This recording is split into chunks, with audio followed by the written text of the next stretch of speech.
இணைய வழியில் நாள்தோறும் நடைபெறும் கொள்கை முழக்கு நிகழ்வின் இன்றைய சிறப்பு அழைப்பாளர், சிறப்பு பேச்சாளராக வருகை தந்துள்ளவர் தலைவர் மீதும் இயக்கத்தின் மீதும் நீங்காப்பட்டுள்ளவர். எங்களையும் இந்த நிகழ்ச்சியையும் ஆற்றுப்படுத்தி வழிநடத்தி வருகின்ற ஆருயிர் அண்ணன் கழகத்தின் அரசியல் ஆய்வு மைய செயலாளர் அண்ணன் செந்திலரப்பன் அவர்கள் வருகை தந்துள்ளார். இன்றைய நிகழ்வின் அவர் எடுத்துக்கொண்டுள்ள தலைப்பு தமிழகத்தின் பெருவிழா என்ற தலைப்பில் பேச வருகை தந்துள்ளார். அண்ணன் அவர்களை வருக, உங்களின் சீர்மிகு உரையை தருக என்று அன்போடு அழைக்கின்றேன்.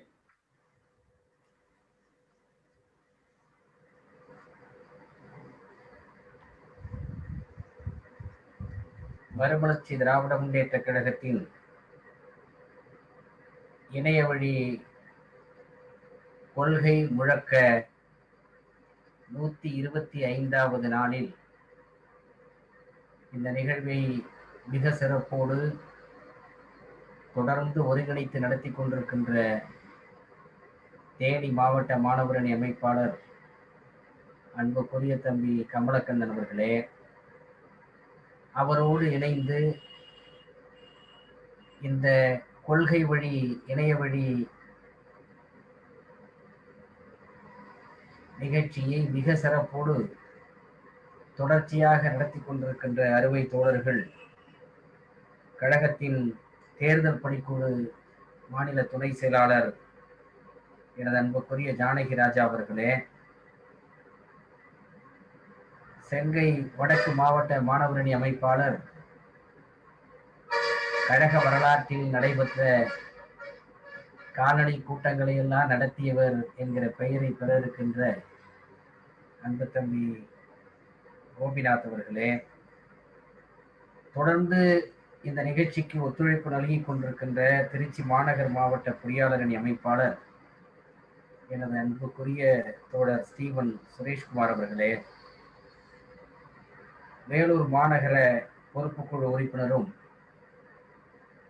இந்த நிகழ்வின் வெற்றிக்கு காரணமாக இருக்கக்கூடியவர்கள் ஒருவருமான அன்புக்குரிய சகோதரர் ஸ்கை சிவா அவர்களே, மற்றும் கமலக்கண்ணன் கோபிநாத்தோடு இணைந்து இந்த நிகழ்ச்சியின் வெற்றிக்கு தொடர்ந்து உழைத்துக் கொண்டிருக்கிற பிரவீன்குமார், தேவ ராஜேஷ்குமார், சிங்கப்பூர் கவியரசன் உள்ளிட்ட தோழர்களே, இந்த நிகழ்ச்சியில் பங்கேற்றிருக்கின்ற கழகத்தினுடைய மாநில நிர்வாகிகளே, மாவட்ட செயலாளர்களே, அனைவருடைய பெயரையும் ஒழித்துக் கொண்டிருந்தால்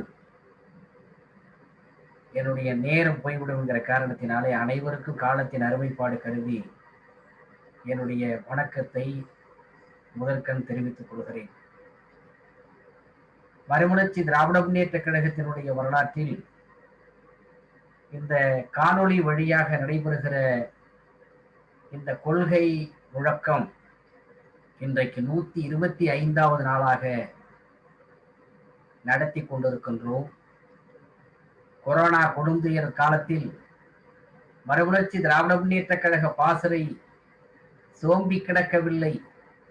கழகத்தினுடைய நிர்வாகிகள், முன்னணி தலகர்த்தர்கள் இந்த காணொளி வாழியாக நடைபெற்ற இந்த இணைய கருத்தரங்கத்திலே கொள்கை முழக்க நிகழ்ச்சியிலே பங்கேற்று இயக்கத்திற்கு பெருமை சேர்த்தார்கள் என்கிற வரலாற்றை எழுதுவதற்கு காரணமாக இருந்திருக்கின்ற கமலக்கண்ணன் உள்ளிட்ட அனைவருக்கும் என்னுடைய பாராட்டுக்களை, வாழ்த்துக்களை தெரிவித்துக் கொள்கிறேன்.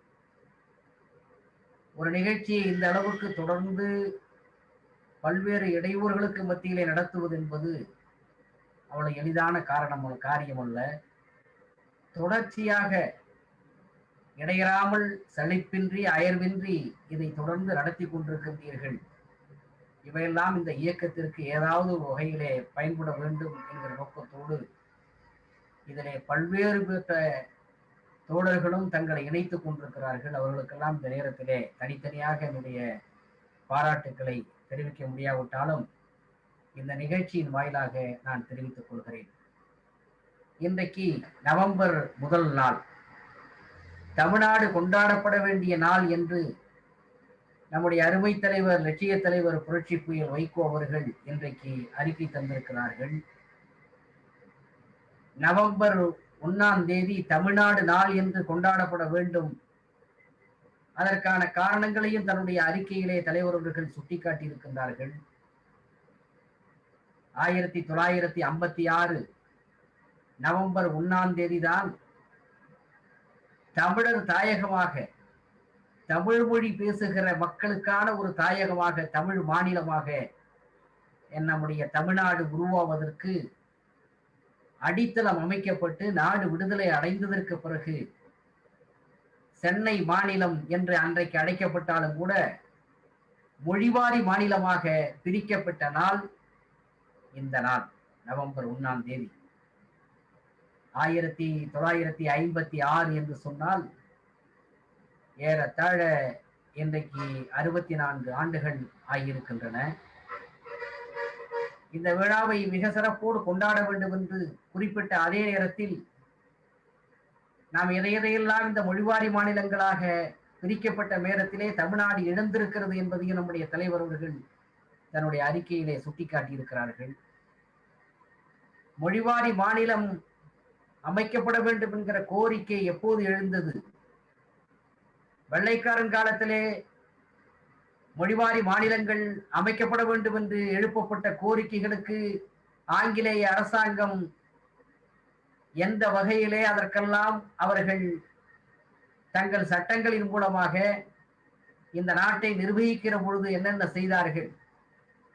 அதற்கு பிறகு தொடக்க காலத்திலிருந்து காங்கிரஸ் கட்சி இந்தியாவை நிர்வாகம் செய்வதற்கு எந்தெந்த வழிகளெல்லாம் எதிர்கால இந்தியாவில் ஆட்சி பொறுப்பு ஏற்றால் இந்த நாட்டை ஆட்சி செய்வதற்கான வழிமுறைகளை அறிவித்தார்கள். அதற்கு பிறகு அரசியல் சாசனம் எழுதப்பட்ட காலகட்டத்திலே என்ன நடந்தது? அதற்கு பின்னர் நாடு விடுதலை அடைந்ததற்கு பிறகு காங்கிரஸ் கட்சியினுடைய நிலைப்பாடு என்ன? இவை எல்லாவற்றையும் நாம் ஒரு பறவை பார்வையாக இந்த நிகழ்ச்சியின் மூலமாக வரலாற்று நிகழ்ச்சிகளை எல்லாம் சுட்டிக்காட்டி ஒரு நீண்ட நெடிய பயணத்தை நாம் மேற்கொண்டிருக்கின்றோம். மொழிவாரி மாநிலமாக இன்றைக்கு தமிழ்நாடு உருவாகி இருக்கிறது. இந்தியாவிலே இருக்கக்கூடிய மாநிலங்கள் உருவாகி இருக்கின்ற மொழியின் அடிப்படையிலே பிரிக்கப்பட்டிருக்கின்றன என்றால் அதற்கு நீண்ட நெடிய வரலாறு இருக்கிறது என்பதை இந்த நேரத்திலே ஒரு சில கருத்துக்களை, வரலாற்று நிகழ்வுகளை உங்களிடத்திலே எடுத்து சொல்ல வேண்டும் என்று நான் ஆசைப்படுகிறேன். வெள்ளைக்காரன் இந்த நாட்டை நிர்வாகம் செய்கிற பொழுது நிர்வாக வசதிக்காக தொடக்க காலத்திலே அவர்கள் 3 தலை மாகாணங்களாக இந்தியாவை பிரித்து ஆட்சி நடத்தினார்கள். ஒன்று வங்காள மாகாணம், இன்னொன்று பம்பாய் மாகாணம், இன்னொன்று சென்னை மாகாணம். இப்படித்தான் அவர்கள் பல்வேறு மொழி பேசக்கூடிய பகுதிகளை எல்லாம் இணைத்து நிர்வாக வசதிக்காக 3 தலை மாகாணங்களாக இந்தியாவை பிரித்து நிர்வாக வசதிக்காக வெள்ளைக்காரர்கள் தங்கள் நிர்வாகத்தை நடத்தினார்கள். இன்றைக்கு இருக்கக்கூடிய பீகார், ஒரிசா, வங்காளம், பல மொழிகள் பேசக்கூடிய இந்த பகுதிகள் எல்லாம் இணைந்துதான் வங்காள மாகாணமாக அவர்கள் ஆட்சி பொறுப்பில் இருந்த போது நடத்தினார்கள். பிற்காலத்திலே அதிலே உத்தரப்பிரதேசமும் அஸ்ஸாமும் இணைந்தது. 1874 அஸ்ஸாம் பிரிந்து தனி மாகாணமாக மாற்றினார்கள். அதை போல பம்பாய் மாகாணத்திலே இருந்த கிழக்கு வங்காளம் முஸ்லிம்களுடைய ஆதிக்கம் அதிகம் இருந்த காரணத்தில், அதிகம் வாழ்கிற பகுதியாக இருந்த காரணத்தினால் அது பிரிக்கப்பட்டது தனியாக வங்க பிரிவினை. பம்பாய் மாகாணத்திலே வடமேற்கு எல்லைப்புறை மாகாணங்கள் இருந்த நேரத்திலே அது 1901ஆம் ஆண்டு அந்த வடமேற்கு எல்லைப்புறை மாகாணங்கள் பிரிக்கப்பட்டு அதுவும் சிந்து மொழி பேசுகிற மக்களுக்காக சிந்து பகுதிகள் பம்பாய் மாகாணத்திலிருந்து பிரிக்கப்பட்டு 1936 சிந்து மாகாணம் என்று தனி மாகாணமாக உருவாக்கப்பட்டது. அதே போல 1936 ஒரிய மொழி பேசுகிற மக்களுக்காக பகுதி பிரிக்கப்பட்டு ஒரிசா பகுதி ஒரு தனி மாகாணமாக ஆக்கப்பட்டது. இப்படித்தான் வெள்ளைக்காரர்கள் காலத்திலே அந்த நிர்வாக வசதிக்காக அவர்கள் பிரித்தார்களே தவிர மொழியின் அடிப்படையிலே பிரிக்கவில்லை. வங்க பிரிவினை கூட அவர்கள் மதத்தின் அடிப்படையிலே வங்கத்தை பிரித்து அதில் அவர்களுடைய நிர்வாக வசதி மட்டுமல்ல, இந்தியர்களை பிரித்தாளுகிற சூழ்ச்சியிலே இந்த நாட்டை நிர்வகிக்க வேண்டும் என்று அவர் நினைத்த காரணத்தினால் மதத்தின் அடிப்படையிலே ஒரு பிரிவினையை உருவாக்கினார்கள். இதுதான் வரலாறு. ஆனால் 1911 இந்தியாவினுடைய வைஸ்ராயாக இருந்த ஆர்டின்ஸ் என்பவர் அன்றைக்கு அவர் சொன்ன கருத்து முழு சுயாட்சி பெற்ற மாகாணங்களை உருவாக்க வேண்டும். 1919 மாண்டேகு செம்ஸ்போர்டு சட்ட சீர்திருத்தம் வந்துவிட்டது. இந்தியாவுக்கு எப்படிப்பட்ட நிர்வாக சீர்திருத்தத்தை உருவாக்க வேண்டும் என்கிற சட்ட திருத்தத்தை கொண்டு வந்த நேரத்தில் அன்றைக்கு அவர்கள் எடுத்த முடிவு என்பது முழுமையாக மாகாண சுயாட்சியாக உருவாக வேண்டும் என்று சொன்ன பொழுது ஆர்டின்ஸ் சொன்னார், மொழிவாரியாக மாநிலங்களை பிரியுங்கள், அந்தந்த பிரதேச மக்களுக்கான ஒரு தன்னாட்சி பெற்ற மாகாணமாக, மொழி பேசுகிற மக்களுக்கு தனித்தனி மாகாணமாக பிரித்து, அப்படி பிரித்து நம்முடைய நிர்வாகத்தை நடத்தினால் அந்த மக்கள் ஒத்துழைப்பு கொடுப்பார்கள், நம்முடைய ஆட்சி, வெள்ளையர்களுடைய ஆட்சி சிறப்பாக நடைபெறுவதற்கு அது காரணமாக இருக்கும் என்று ஒரு ஆலோசனையை அவர் வழங்கினார் ஆர்டின்ஸ்.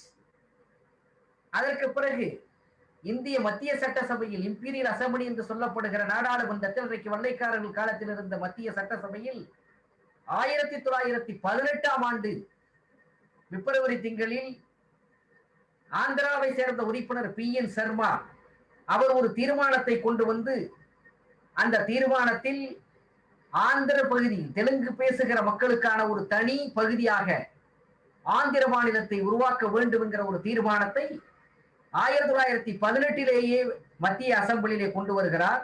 ஆனால் அந்த தீர்மானம் அன்றைக்கு தேஜ் பகதூர் சாப்ரு, முகமது அலி ஜின்னா, பானர்ஜி, VS சீனிவாஸ் சாஸ்திரி போன்றவர்களால் அந்த தீர்மானம் தோற்கடிக்கப்படுகிறது.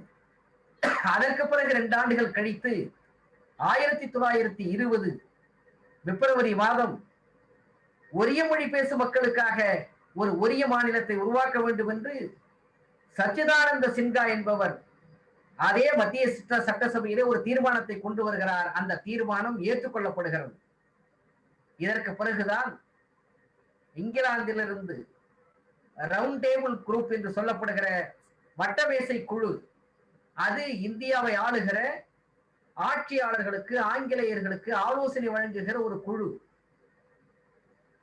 இருக்கக்கூடிய அரசியல் பிரச்சனைகளை எப்படியெல்லாம் தீர்க்கலாம் என்பதற்கு ஆய்வுகள் மேற்கொண்டு, அந்த ஆய்வுகளின் அடிப்படையிலே ஆலோசனை வழங்குகிற அரசுக்கு ஆலோசனை வழங்குகிற அந்த குழுவிலே லைனல் கர்டிஸ் என்பவர் அந்த குழுவினுடைய செயலாளராக இருந்தார். அது உலகெங்கும் காலனித்துவ நாடுகளில் எல்லாம் அதற்கு கிளைகள் இருந்தது.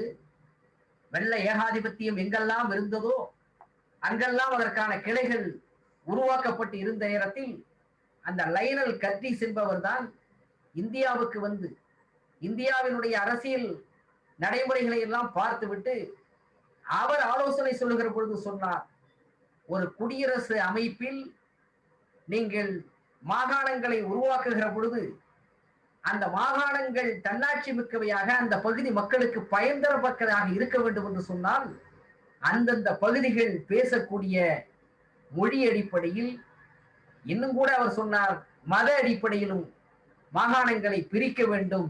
எனவே நம்முடைய ஆங்கிலேய அரசாங்கம் தன்னுடைய கொள்கைகளை மாற்றிக்கொள்ள வேண்டும் என்று அவர் பல்வேறுபட்ட மொழிகள், மதங்கள், பண்பாடுகள் கொண்டிருக்கிற இந்தியாவிலே கிளர்ச்சி ஏற்படாமல் ஒரே நிர்வாகத்தை, சீரான நிர்வாகத்தை நடத்த வேண்டும் என்று சொன்னால் அந்த மக்களுக்கு மொழி அடிப்படையிலே, மத அடிப்படையிலே மாகாணங்களை பிரித்து வைத்தால் நமக்கு ஆட்சி நடத்துவதற்கு எளிதாக இருக்கும் என்று லைனல் கர்டிஸ் ஒரு ஆலோசனை சொன்னார்.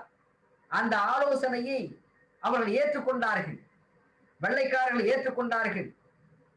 அப்படி ஏற்றுக்கொண்டதற்கு பிறகு அந்தந்த பகுதியில் இருக்கக்கூடிய மொழி பேசக்கூடிய மக்களுக்கு தனித்தனி மாகாணங்களை உருவாக்கி தன்னாட்சி கொடுக்க வேண்டும் என்கிற அடிப்படை கோரிக்கையை, அடிப்படை கொள்கையை ஏற்றுக்கொண்டு அதற்கு செயல் வடிவம் கொடுப்பதற்கு அவர்கள் முன்வருகிற பொழுது அவர்கள் உருவாக்கிய, வெள்ளைக்காரர்கள் உருவாக்கிய அரசமைப்பு சீர்திருத்தங்கள், அது 1918 வந்ததாக இருந்தாலும் சரி, 1925 வந்தாலும் சரி, 1927 அமைக்கப்பட்டு பின்பு வழங்கப்பட்ட சைமன் குழு அறிக்கையாக இருந்தாலும் சரி, அவை எல்லாவற்றிலும் மொழிவாரியாக ஒரு மொழி பேசக்கூடிய மக்களை ஒன்று சேர்த்து இணக்கமாக அவர்கள் வாழக்கூடிய அந்த பகுதியை தனி மாகாணமாக தனித்தன்மையோடு நாம் அமைக்க வேண்டும் என்பதை ஒத்துக்கொண்டு பரிந்துரைகளை இங்கிலாந்தில் இருக்கக்கூடிய அரசுக்கு அவருடைய தலைமைக்கு வழங்கினார்கள்.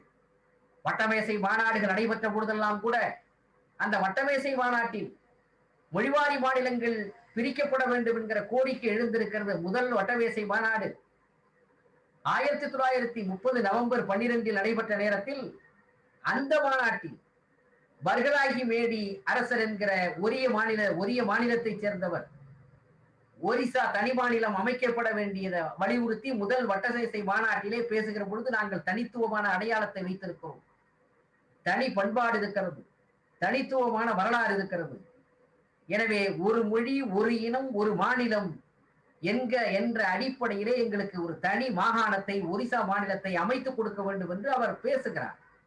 அதை போல இரண்டாவது வட்டமேசை மாநாட்டிலும் அதே கோரிக்கை எழுப்பப்படுகிறது. ஆந்திராவுக்கு தனி மாகாணம், தெலுங்கு பேசுகிற மக்களை இணைத்து உருவாக்க வேண்டும் என்று திவான் பகதூர் ராமச்சந்திர ராவ், பிவி கிரி பிற்காலத்திலே ஜனாதிபதியாக இருந்தவர், அதை போல நீதி கட்சி தலைவர்கள் ஒருவராக இருந்த பொப்பிலி ராஜா, இவர்களெல்லாம் இரண்டாவது வட்டமேசை மாநாடு 1931 செப்டம்பரில் நடைபெற்ற நேரத்தில் அந்த மாநாட்டிலேயும் வெள்ளைகளிடத்திலே ஆந்திரா தனி மாநிலம் அமைக்கப்பட வேண்டும் என்று வலியுறுத்துகிறார்கள். கர்நாடக மாநிலத்தை சேர்ந்த சிவராவ் என்பவர் கன்னட மொழி பேசக்கூடிய மக்களுக்காக ஒரு மாநிலத்தை உருவாக்க வேண்டும் என்று வட்டமேசை மாநாட்டிலே லண்டன் வரையிலே சென்று வலியுறுத்துகிறார்கள். இப்படி வெள்ளைக்காரர்கள் காலத்திலே இந்த கோரிக்கை எழுப்பப்பட்ட நேரத்திலே காங்கிரஸ் கட்சி இதை எப்படி பார்த்தது? ஏனென்றால் காங்கிரஸ் கட்சி இந்த நாட்டினுடைய விடுதலைக்காக போராடிய கட்சி, இயக்கம்.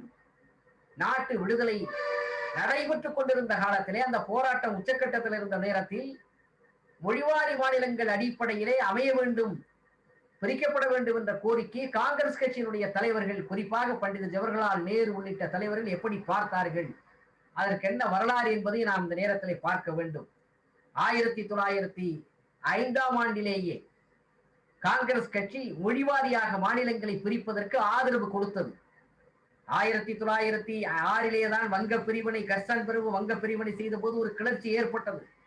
வங்க பிரிவினையை எதிர்த்து 5 ஆண்டுகள் தொடர் போராட்டம் நடைபெற்றது. பீகாரிகளுக்கே என்கிற உணர்ச்சிகரமான போராட்டம் பீகார் மாநிலத்திலே எழுந்தது.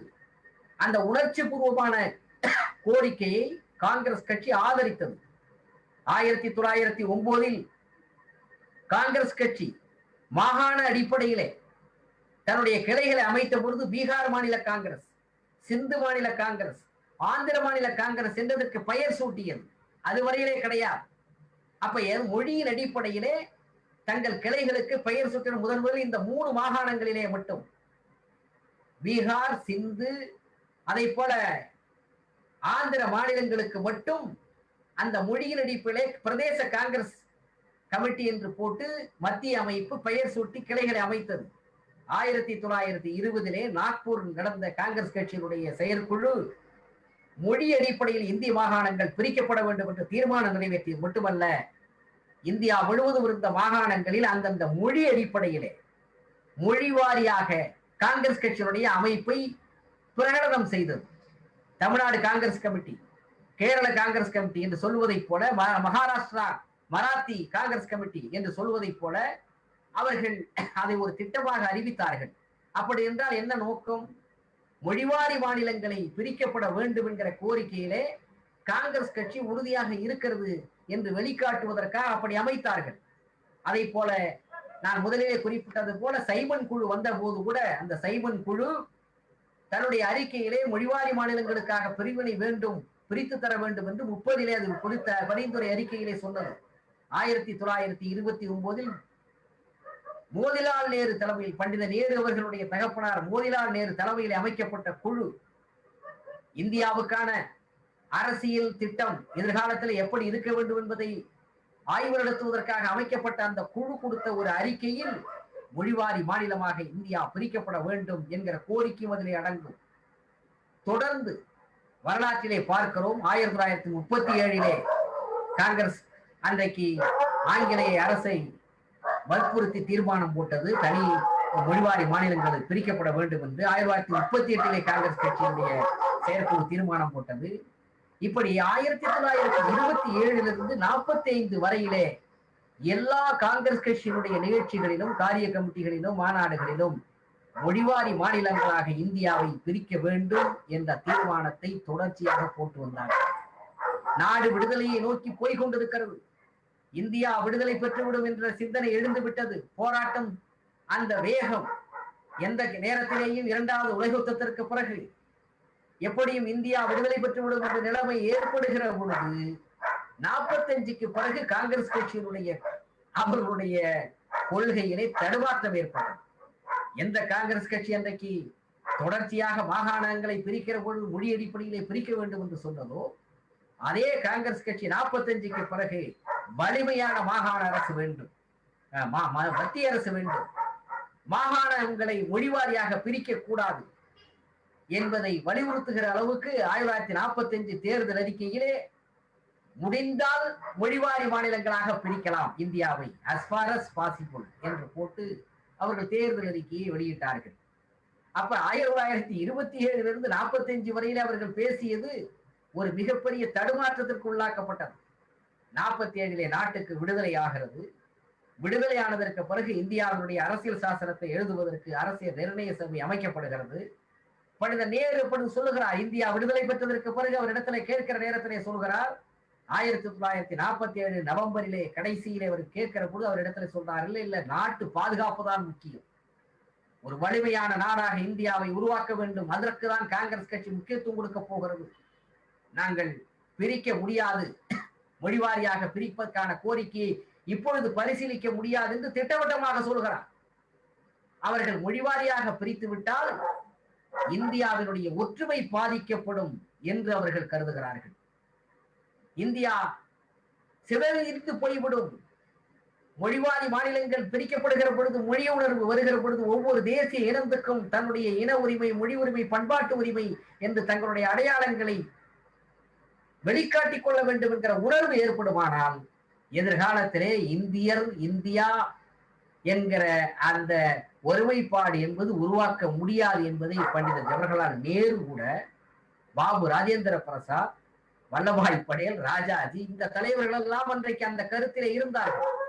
1948 அரசியல் நிர்ணய சபை அமைக்கப்பட்டதற்கு பிறகு அரசியல் நிர்ணய சபை 48ஆம் ஆண்டு மொழிவாரி மாநிலங்களை, இந்த இந்தியாவை நிர்வாகம் செய்வதற்கு மாநில பிரிவினைகளை எப்படி நடத்த வேண்டும் என்பதற்கான ஆய்வு நடத்துவதற்கு தார் கமிஷன் என்கிற ஒரு ஆணையத்தை அமைக்கிறார். NK தார் என்கிற ஹைதராபாத்திலே நீதிபதியாக இருந்தவர், அவருடைய தலைமையிலே ஒரு ஆணையத்தை, ஒரு கமிஷனை, தார் கமிஷன் என்று பெயரதற்கு அதை நிர்வகிக்கிறார். 1948 ஜூன் 17ஆம் தேதி அரசியலமைப்பினுடைய தலைவர் டாக்டர் ராஜேந்திர பிரசாத் அவர் நியமனம் செய்து, அவருக்கு துணையாக அவர் NK தார், நீதிபதி தார் தலைமையில் அமைக்கப்பட்ட அந்த குழுவில் டாக்டர் பன்னாலால், ஜெகத் நாராயணலால் 2 பேரும் அதில் உறுப்பினராக இருந்து அவர்கள் ஆய்வு நடத்துகிறார்.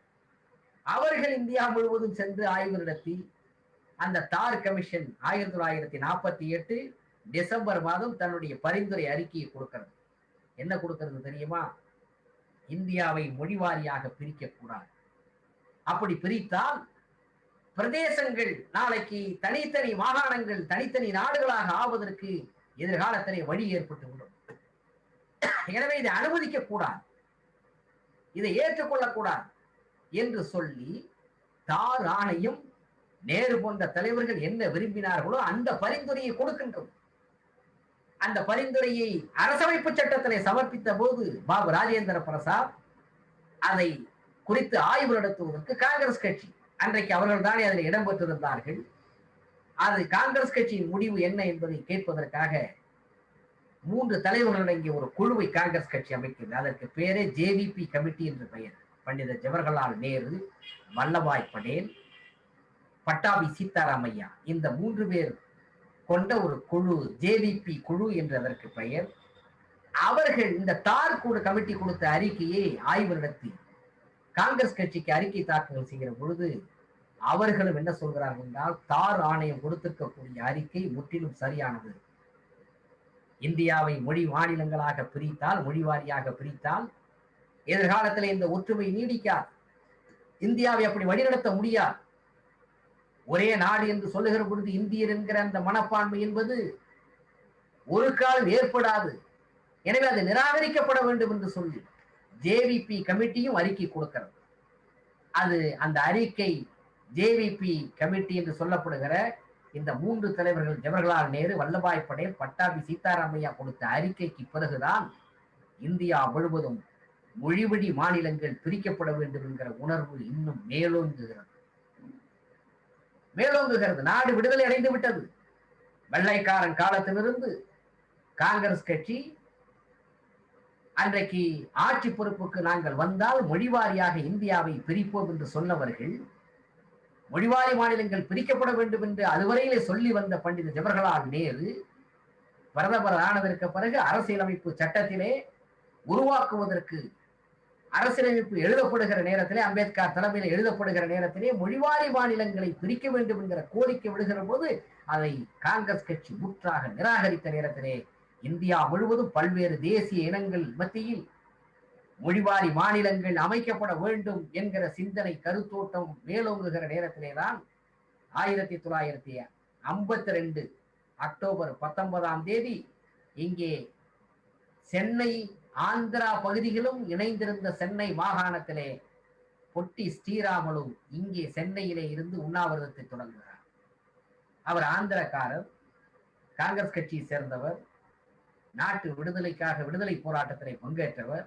தெலுங்கு பேசுகிற பகுதியை, சென்னை மாகாணத்தில் இருக்கிற அந்த பகுதியை வெளியே எடுத்து ஆந்திரா என்கிற விசாலாந்திரா என்கிற ஆந்திராவை உருவாக்க வேண்டும், தெலுங்கு பேசுகிற மக்களை ஒன்றிணைக்கிற ஆந்திர மாநிலத்தை அமைக்க வேண்டும் என்று சொல்லி பொட்டி ஸ்ரீராமுலு அவர் சென்னையும் அன்றைக்கு சென்னை மாகாணத்திலே ஆந்திராவினுடைய பகுதிகளும் இருந்த காரணத்தினார் சென்னையிலே தான் அவர் இருந்தார். அவர் சென்னையிலே தான் தன்னுடைய உண்ணாவிரதத்தை தொடங்குகிறார். 58 நாட்கள் அந்த கோரிக்கைக்காக உண்ணாவிரதம் வைத்து, நான் இந்த கோரிக்கை நிறைவேறுகிற வரையில் என்னுடைய உண்ணாவிரதத்தை நடத்துவேன் என்று சொன்னார். ஆனால் பிரதமர் ஜவஹர்லால் நேரு இது போன்ற மிரட்டலுக்கெல்லாம் நாங்கள் அடிபணிய மாட்டோம் என்று அதற்கு பதில் சொன்னார். ஒரு காங்கிரஸ்காரர் அவர் உண்ணாவிரதம் இருக்கிறார்.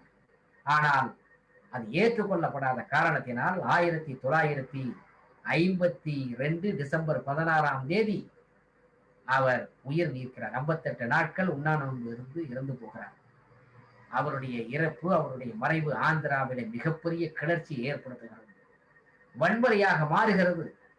செய்வது அறியாமல் அங்கே காங்கிரஸ் தலைவர்கள் திகைக்கிறார்கள். வேறு வழி இல்லாமல் ஜவஹர்லால் நேரு 1953 அக்டோபர் 1 ஆந்திரா மாநிலம் அமைக்கப்படுகிறது என்கிற அறிவிப்பை வெளியிட்டு ஆந்திரா மாநிலம் முதலிலே நாட்டின் விடுதலைக்கு பிறகு அறிவிக்கப்படுகிறது.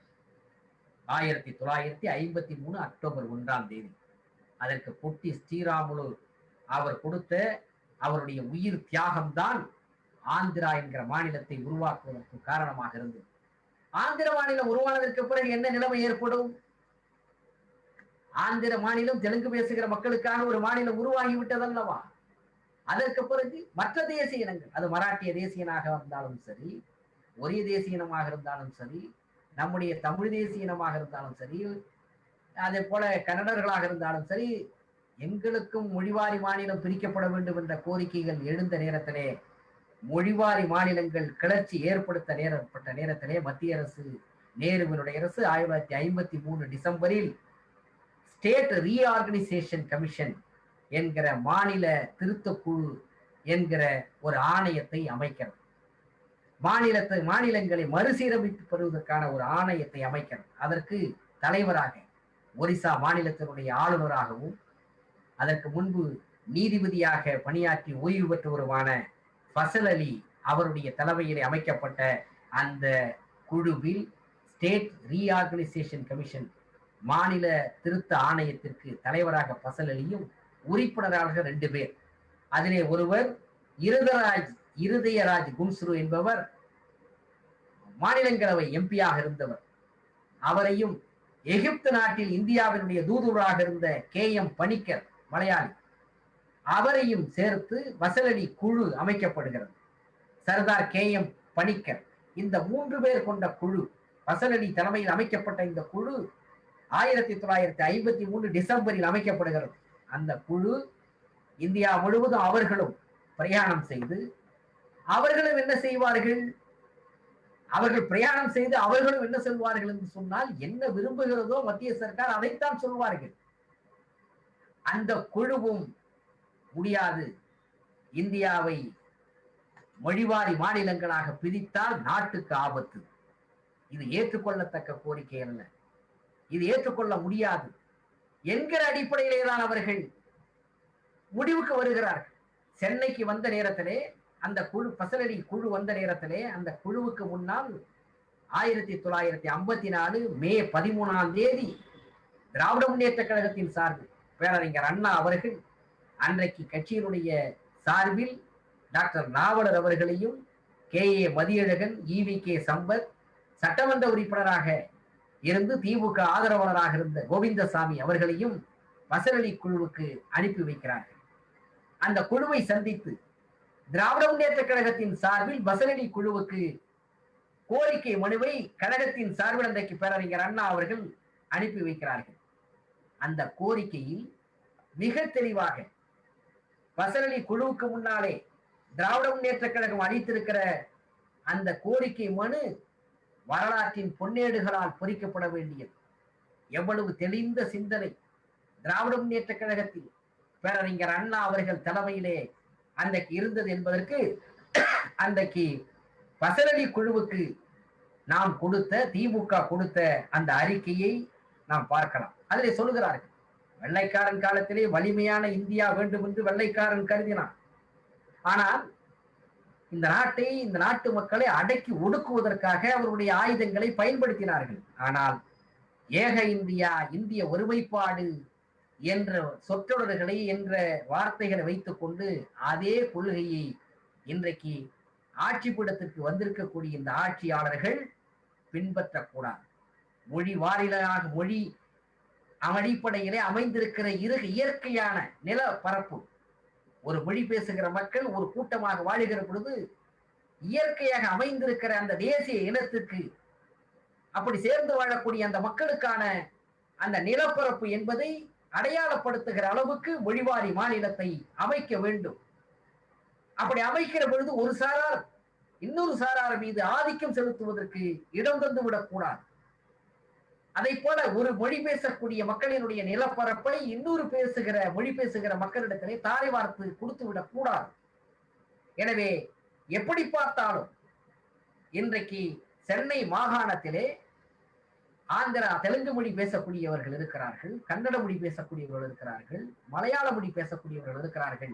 அந்தந்த மொழி பேசக்கூடியவர்களை அந்தந்த மாநிலங்களோடு இணைக்க வேண்டும். இது திராவிட முன்னேற்ற கழகத்தின் சார்பில் அண்ணா காலத்தில் 1954 ஃபசல் அலி குழுவுக்கு கொடுக்கப்பட்ட அறிக்கை.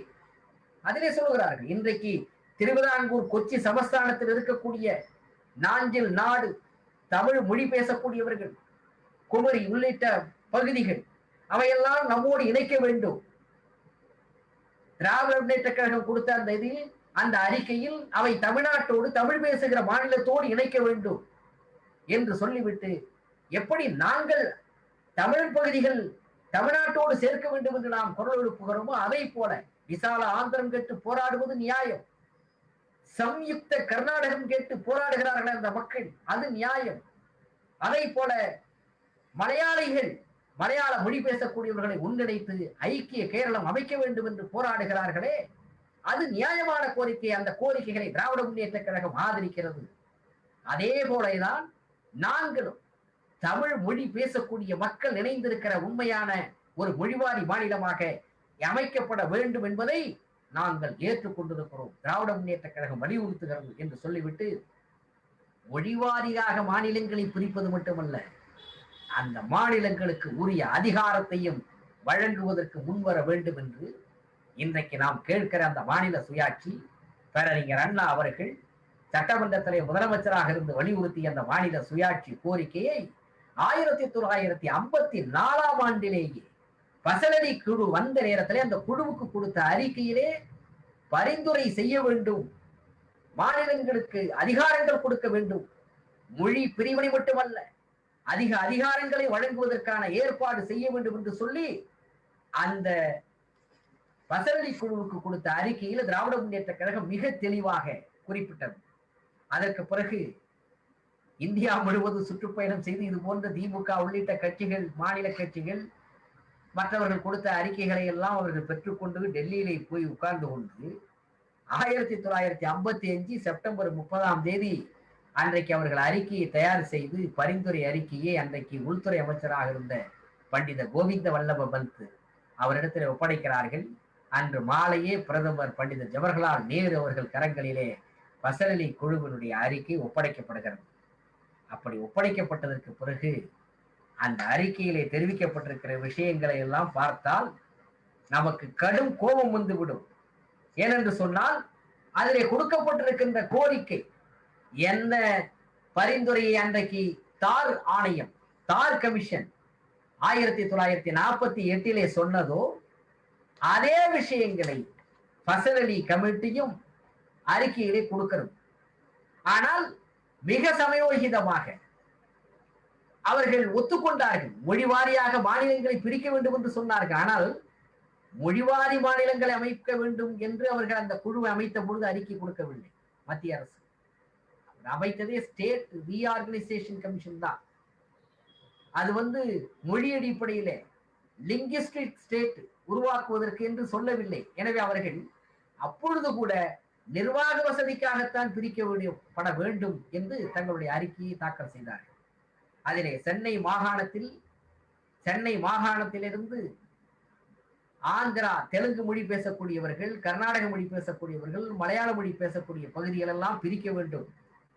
திருவாங்கூர் கொச்சி மாநிலத்திலே இருக்கக்கூடிய ஒரு பகுதியாக இருக்கக்கூடிய அகஸ்தீஸ்வரம், தோவாளை, கல்குளம், விளவன்கோடு, செங்கோட்டை ஆகிய 5 மாநிலங்கள் சென்னை மாகாணத்தோடு சேர்க்கப்பட வேண்டும். சென்னை மாகாணத்திலே இடம்பெற்றிருக்கின்ற மலபார், தென்கடல மாவட்டங்கள், கோயம்புத்தூர் மாவட்டத்தில் இருக்கிற கொள்ளைகால் தாலுகா சென்னை மாநிலத்திலிருந்து பிரிக்கப்பட வேண்டும். அதுபோல மொழி அடிப்படையிலே அவர்கள் பிரித்து தங்களுடைய அறிக்கையை கொடுத்தார்கள். அந்த அறிக்கையை கொடுக்கிற நேரத்திலே இந்தியாவிலே அன்றைக்கு 27 மாநிலங்களாக 535க்கு மேற்பட்ட சமஸ்தானங்கள், வல்லபாய் படேல் இரும்பு மனிதர் என்று சொல்கிறார்களே, இணைக்கப்பட்டு 27 மாநிலங்களை உருவாக்குவதற்கான நடைமுறையை அன்றைக்கு மத்திய சர்க்கார் மேற்கொண்டு வந்திருக்கிறது. உருவாக்க வேண்டும் என்று பசலினுடைய அறிக்கை வந்ததற்கு பிறகு அந்த அறிக்கையில் மாநிலங்களை மொழிவாரியாக பிரிக்கின்ற பொழுது அந்தந்த மொழி பேசக்கூடியவர்களுக்கான பகுதியாக பிரிக்கப்பட்டதா என்றால் இல்லை. நாம் ஏமாற்றப்பட்டோம். தமிழ்நாடு வஞ்சிக்கப்பட்டது. ஏன் என்று சொன்னால் அது வந்ததற்கு பிறகு திராவிட முன்னேற்ற கழகத்தின் சார்பில் பசலி அறிக்கையினுடைய சாரம்சம் என்ன என்பது குறித்து அன்றைக்கு கழகத்தினுடைய பொதுச் செயலாளராக இருந்த டாக்டர் நாவலர் அவர்கள் 1955 அக்டோபர் 17 ஒரு அறிக்கையை கொடுத்தார்.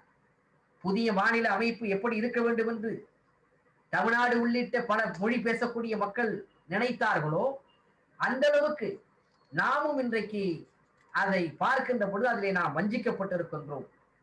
பல கோரிக்கைகளை திராவிட முன்னேற்ற கழகம் பசலி குழு இங்கே வந்த நேரத்திலே கொடுத்தது. ஆனால் அவற்றையெல்லாம் அவர்கள் காதிலே வாங்கிக் கொள்ளவில்லை. மொழி அடிப்படையிலே மாநிலங்களை பிரிக்க வேண்டும் என்பதுதான் மிக முக்கியமானது. ஆனால் தமிழ்நாட்டில் அமைக்கப்பட்டிருக்கிற, பரிந்துரைக்கப்பட்டிருக்கிற சென்னை மாகாணத்தில் கொச்சி அரசில் உள்ள 9 தமிழ் பேசக்கூடிய 9 வட்டங்களில் 9 தாலுகாவில் 5 மட்டும் தமிழகத்தோடு சேர்த்திருக்கிறார்கள். அதாவது அகஸ்தீஸ்வரம், தோவாளை, கல்குளம், விளவன்கோடு, செங்கோட்டை. தேவிக்குளம் பீர்மேடு தாலுகா, நெய்யாற்றங்கரை தாலுகாவில் பெரும்பகுதி, சித்தூர் தாலுகா பெரும்பகுதி, இவையெல்லாம் தமிழகத்திலிருந்து சென்னை மாகாணத்திலிருந்து பிரித்தெடுக்கப்பட்டு மற்ற மாநிலங்களோடு சேர்க்கப்பட்டிருக்கின்றது. இது தமிழ்நாட்டுக்கு இழைக்கப்படுகிற மிகப்பெரிய அநீதி என்று சொல்லி பசலி குழு அறிக்கை வந்த நேரத்திலேயே தேவிக்குளம் பீர்மேடு நம்மை விட்டு பறிபோகிவிட்டது, நெய்யாற்றங்கரை நெடுவங்காடு பறிபோகிவிட்டது என்று சொல்லி திராவிட முன்னேற்ற கழகத்தின் சார்பில் அறிக்கை கொடுத்தது மட்டுமல்ல, பசலி குழு தன்னுடைய அறிக்கையில் அவர்களுக்கு சம்பந்தமில்லாமல் தென் மாநிலங்களிலே இந்தி பல்கலைக்கழகம் அமைக்கப்பட வேண்டும் என்று அதில் ஒரு பரிந்துரையை சொல்கிறார்கள். எதற்காக இந்தி பல்கலைக்கழகம் அமைக்க வேண்டும்?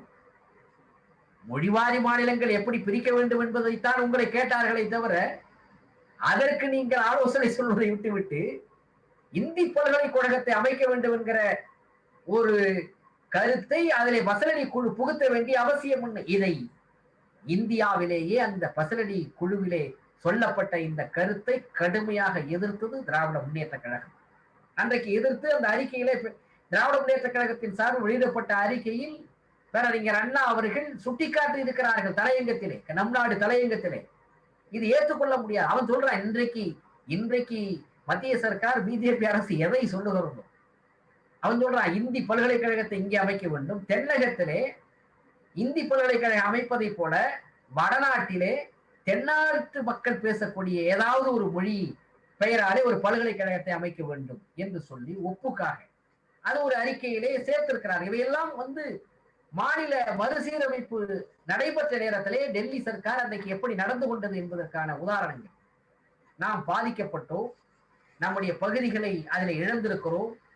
இன்னும் சொல்ல போனால் 1955 பசரடி குழு அந்த அறிக்கை தந்து அந்த அறிக்கையை பண்டித நேரு சர்க்கார் எப்படி பார்த்தது? அவர்கள் அறிக்கை கொடுத்து விட்டார்கள். இந்தியா முழுவதும் இப்படிப்பட்ட ஒரு நிலைமை ஏற்பட்டு விட்டது. அந்த அறிக்கையிலே தேவிகுளம், பீர்மேடு, நெய்யாற்றங்கரை, நெடுமன்காடு, கொச்சின், சித்தூர், பாலக்காடு போன்ற தமிழ் பேசக்கூடிய பகுதிகள் தமிழகத்தோடு இணைக்கப்பட முடியாது, மற்ற மாநிலங்களோடு, ஆந்திராவோடும் கேரளாவோடும் கர்நாடகத்தோடும் அவைகள் போய்விட்டன. தமிழ் பேசுகிற பகுதி இன்னும் சொல்ல போனால் அன்றைக்கு வெங்காளூர் என்று சொல்லப்பட்ட நம்முடைய தமிழர்கள் அதிக வாழக்கூடிய பெங்களூரு, கோலார், தங்கவயல் இவைகளெல்லாம் அவைகள் கர்நாடகத்தோடு இணைக்கப்பட்டிருக்கின்றன. அதிலே நாம் பாதிக்கப்பட்டிருக்கிறோம். நேரு, பண்டித ஜவஹர்லால் நேருடைய அமைச்சரவை பசரலி குழுவினுடைய அறிக்கையை அப்படியே ஏற்றுக்கொண்டதா? அதை நடைமுறைப்படுத்த வேண்டும், மொழிவாரி மாநிலங்களாக அமைக்கப்பட வேண்டும் என்று நீங்கள் அமைத்த அந்த குழுவினுடைய அறிக்கையை இவர் ஒத்துக்கொண்டார்களா? அதுதான் இல்லை. அடுத்த கட்டமாக நேருடைய அரசு என்ன செய்தது என்று சொன்னால், இந்தியாவை 5 மாகாணங்களாக 5 பகுதியாக, வடக்கு, தெற்கு, கிழக்கு, மேற்கு, மத்திய பிரதேசம் என்று 5 பகுதிகளாக இந்தியாவை பிரித்து விடலாம் என்ற ஒரு சிந்தனைக்கு நேருடைய அரசு வருகிறது. அப்படி வருகிற பொழுதுதான் தென் மாநிலங்களை இணைத்து தமிழ் தேசம், மலையாள தேசம், தெலுங்கு தேசம், கன்னட தேசம் இந்த 4 மாநிலங்களை ஒன்று சேர்த்து தட்சிண பிரதேசம் என்கிற ஒரு அமைப்பை உருவாக்கி விடலாம் என்று முடிவெடுக்கிறார்கள். அந்த முடிவை செயல்படுத்துவதற்கான ஆலோசனையிலே மத்திய சர்க்கார் ஈடுபட்டிருக்கிற நேரத்திலேதான் தலைவர் தந்தை பெரியார் அவர்கள் தமிழகத்திலிருந்து முதல் குரல், எதிர்ப்பு குரலை எழுப்புகிறார். பெருந்தலைவர் காமராஜருக்கு, அன்றைக்கு முதலமைச்சராக இருந்த காமராஜரிடத்திலே வலியுறுத்துகிறார், ஒருபோது ஒப்புக்கொள்ளாதீர்கள், கன்னடர்களோடு மலையாளிகளோடு தமிழ்நாட்டையும் சேர்த்து ஒரு தட்சிண பிரதேசம் என்கிற ஒரு அமைப்பு அமைக்கப்படுமானால், தெலுங்கர்களோடு சேர்த்து அமைக்கப்படுமானால் தமிழர்கள் பாதிக்கப்படுவார்கள். இன்னைக்கு சொல்கிறார்கள் அல்லவா, திராவிட நாடு கேட்டார் பெரியார், அவர் தெலுங்கர்களுக்காக வாதாடினார், கன்னடர்களுக்காக வாதாடினார் என்று சில புறம்போக்குகள் பேசிக் கொண்டிருக்கிறார்கள். ஆனால் அன்றைக்கு தட்சிண பிரதேசம் அமைக்கப்பட்ட நேரத்திலே கடுமையாக அவர் எச்சரித்து மிகப்பெரிய போராட்டத்தை நடத்துவேன் என்று சொன்னார். தேசிய கொடி எரிப்பு போராட்டத்தை இந்தியை எதிர்த்து நான் நடத்தி இருக்கிறேன் பெரியார் சொல்கிறார். அந்த அறிவிப்பு வந்தபோது காங்கிரஸ் கட்சி, அன்றைக்கு ஆட்சி பீடத்தில் இருந்த காமராஜர் அவர்கள் சமாதான தூது அனுப்பினார். ஐயா அவர்கள் தேசிய கொடி எரிப்பு போராட்டத்தை நடத்த வேண்டாம், அது மிகப்பெரிய கடுமையான விளைவுகளை ஏற்படுத்தும் என்று சொன்ன பொழுது பெரியார் சொன்னார், அந்த போராட்டத்தை நான் ஒத்தி வைக்கிறேன் என்று சொன்னவர் பிற்காலத்திலே சொல்கிறார், 56 தட்சிண பிரதேசம் என்கிற அமைப்பு உருவாக்கப்பட வேண்டும் என்கிற சிந்தனை வந்த நேரத்தில் சொல்கிறார், அந்த போராட்டம் இன்னும் கைவிடப்படவில்லை, கைவசம் வைத்திருக்கிறேன் என்று சொன்னது மட்டுமல்ல, இதைவிட கடுமையான போராட்டத்தை நடத்துவேன் என்று சொன்னது மட்டுமல்ல, பெரியார் எச்சரிக்கிறார், அப்படி நீங்கள் 4 மாநிலங்களையும் சேர்த்து தட்சிண பிரதேசம் என்ற அமைப்பு உருவாக்கி தமிழர்கள் ஏமாற்றப்படுவார்களானால் இதை சும்மாவிடப் போவதில்லை, இந்த உயிர் இருந்து என்ன பிரயோஜனம் என்று எங்கள் உயிரையே நாங்கள் தாரை வார்க்க தயாராக இருப்போம், அப்படிப்பட்ட போராட்டத்தை நான் அறைகூவல் விடுப்பேன் என்று பெரியார் சொல்கிறார். அதற்கு பிறகுதான் பெருந்தலைவர் காமராஜர் அவர்கள் நேருவிடத்திலே சொல்லி தட்சிண பிரதேசம் என்கிற அமைப்பு நமக்கு கேடானது என்று சொல்லி வலியுறுத்துகிறார். அந்த நேரத்தில் பேரறிஞர் அண்ணா அவர்களும் திராவிட முன்னேற்ற கழகமும் இது ஏற்றுக்கொள்ள முடியாது திமுகவிடத்திலே கேட்கிறார்கள். அன்றைக்கெல்லாம் திராவிட நாடு கோரிக்கையை திமுக வலியுறுத்தி வருகிறது 56 மறந்துவிடக் கூடாது. அன்றைக்கு அண்ணாவிடத்திலே கேட்கிறார், நீங்க கேட்ட திராவிட நாடு தானே அது, நீங்க தென் மாநிலங்கள் ஒன்று சேர்ந்து ஒரு திராவிட கூட்டரசு அமைக்க வேண்டும் என்றுதானே திமுக வலியுறுத்துகிறது. 44ஆம் ஆண்டு ஆகஸ்ட் திங்களில் திருவாரூர் கூடிய நீதி கட்சி மாநாட்டிலே போடப்பட்ட தீர்மானம், திராவிட நாடு வேண்டும் என்று சொல்லப்பட்ட தீர்மானம். அந்த தீர்மானத்தின் அடிப்படையில் தானே நீங்கள் திராவிட நாடு கேட்கிறீர்கள். இன்றைக்கு நேரு சர்க்கார் தட்சிண பிரதேசம் என்று சொல்லுகிற பொழுது அந்த 4 மாநிலங்களை அனைத்து தானே தட்சிண பிரதேசம் என்று சொல்கிறார்கள். இதை ஏன் நீங்கள் எதிர்க்கிறீர்கள் என்று கேட்ட நேரத்தில் பேரறிஞர் அண்ணா அவர்கள், நாங்கள் கேட்கிற திராவிட கூட்டரசு என்பது வேறு என்று சொல்லிவிட்டு, இன்றைக்கு டெல்லி அரசு நேரு அரசு ஒரு சிறுபிள்ளைத்தனமான விளையாட்டை விளையாடி கொண்டிருக்கிறது, அதை ஒருபோது நாங்கள் ஏற்றுக்கொள்ள மாட்டோம். திராவிட முன்னேற்ற கழகம் இந்த கோரிக்கையை புறந்தள்ளுகிறது, மிக கடுமையாக நாங்கள் எதிர்ப்போம் என்று சொல்லி திமுக அதை எதிர்த்து குரல் கொடுத்தது. இதற்கான போராட்டத்தை நடத்துவோம், ஒத்த கருத்துள்ளவர்களை ஒன்று திரட்டி நாங்கள் இந்த பிரச்சனைக்காக குரல் கொடுப்போம் என்று சொல்கிறார். அன்றைய தினம் 1955 இந்த பிரச்சனைகள் குறித்து விவாதிக்கின்ற பொழுது சட்டமன்றத்திலே திமுக ஆதரவாளராக இருந்த கோவிந்தசாமி அவர்கள் சட்டமன்றத்திலே திமுக சார்பில் தன்னுடைய கருத்தை முன்மொழிகிறார். தட்சிண பிரதேசத்தை நாங்கள் எதிர்க்கிறோம், தேவிக்குளம் பீர்மேடு பகுதி தமிழகத்தோடு இணைக்கப்பட வேண்டும் சொல்லுகிறார்கள். எல்லை போராட்டத்திலே திமுக கலந்து கொள்ளவில்லை என்ற குற்றச்சாட்டை இன்றைக்கும் சில பேர் வைக்கிறார்கள். மணியரசன் போன்றவர்கள் நம் மீது வைக்கிற குற்றச்சாட்டுகளிலே அதுவும் ஒன்று. ஆனால் 1955 நவம்பர் 23ஆம் தேதி திமுக சார்பில் நம்முடைய குரலை, பேரறிஞர் அண்ணாவின் குரலை எதிரொலித்த கோவிந்தசாமி அவர்கள் சட்டமன்றத்திலே பேசுகிற பொழுது 3 மிக முக்கியமான கருத்துக்களை வலியுறுத்தி அதில் பேசுகிறார். அதில் தட்சிண பிரதேசம் என்கிற அமைப்பை ஏற்றுக்கொள்ள முடியாது. தேவிகுளம் பீர்மேடு என்கிற அந்த பகுதிகள் தமிழ் பேசுகிற மக்கள் பேசுகிற பகுதியிலே கேரளாவோடு இணைக்கக்கூடாது, தமிழ்நாட்டோடு இணைக்க வேண்டும். சென்னை மாநிலம் என்று சொல்லப்படுகிற இந்த பகுதிக்கு தமிழ்நாடு என்று பெயர் சூட்ட வேண்டும் என்று அவர்கள் அந்த கோரிக்கையை வலியுறுத்தி கோவிந்தசாமி பேசுகிறார். தெலுங்கு தேசம் பேசக்கூடிய மக்களை ஆந்திரா என்று மொழியின் அடிப்படையில், கேரளா மலையாள மொழி பேசக்கூடியவர்களை கேரளா என்று அழைக்கலாம். பசரளி குழுவினுடைய அறிக்கை, கன்னட மொழி பேசக்கூடியவர்களை கர்நாடக மாநிலமாக உருவாக்கலாம் என்று சொன்ன பசரளி குழு தமிழ்நாட்டை மட்டும் சென்னை மாகாணம், சென்னை மாநிலம் என்று அழைக்க வேண்டும் என்று கொடுத்தது. அது மட்டுமல்ல, சென்னை மாநிலம் என்று அழைக்கப்பட்டது மட்டுமல்ல, இந்த சென்னை மாநிலத்தில் இருக்கக்கூடிய சென்னை மாநில தலைநகராக இருக்கக்கூடிய சென்னையை டெல்லி போல மத்திய அரசாங்கத்தினுடைய நேரடி கட்டுப்பாட்டில் இருக்கக்கூடிய ஒரு சிறப்பு அந்தஸ்து மிக்க ஒரு பகுதியாக மாற்ற வேண்டும். ஏனென்றால் இந்தியாவிலே மும்பை, இன்றைக்கு இருக்கிற மும்பை, அன்றைக்கு பம்பாய் மாகாணம், பம்பாயும் சென்னையும் பல மொழி பேசக்கூடிய பல்வேறு மக்கள் வாழக்கூடிய ஒரு நிலப்பரப்பு. அந்த பகுதியை தனித்துவமான ஒரு பகுதியாக அதை நேரடி ஆட்சியின் கீழே கொண்டு வர வேண்டும் என்று சொல்லி ஒரு மோசமான, தமிழகத்துக்கு பாதகமான ஒரு அறிக்கையிலே அந்த சிபாரிசை அவர்கள் செய்தார்கள். அதை திராவிட முன்னேற்ற கழகத்தின் சார்பில் மிக கடுமையாக பேரறிஞர் அண்ணா எதிர்த்தார்கள். சட்டமன்றத்திலே நாம் அதை கடுமையாக எதிர்த்தோம். இந்த பிரச்சனையை பற்றி நாட்டு மக்களுக்கு விளக்குவதற்கு திராவிட முன்னேற்ற கழகத்தின் சார்பில் கோகலே மகாலில் ஒரு கூட்டத்தை போட்டு அதற்கு எட்டனா அதற்கு கட்டணமும் போட்டு அதிலே பல்லாயிரக்கணக்கான மக்கள் அதில் உள்ளே போய் பசரளி குழுவினுடைய அறிக்கையில என்ன சொல்லப்பட்டிருக்கிறது என்பதை நாட்டு மக்களுக்கு விளக்குவதற்கு ஏவிபி ஆசை தம்பி, மதியழகன் போன்றவர்கள் கூட்டம் நடத்தி இருக்கிறார்கள் திமுக சார்பில் மக்களுக்கு விளக்குவதற்காக. இப்படித்தான் திராவிட முன்னேற்ற கழகம் பேரறிஞர் அண்ணா தலைமையில் மக்கள் சக்தியை திரட்டியது.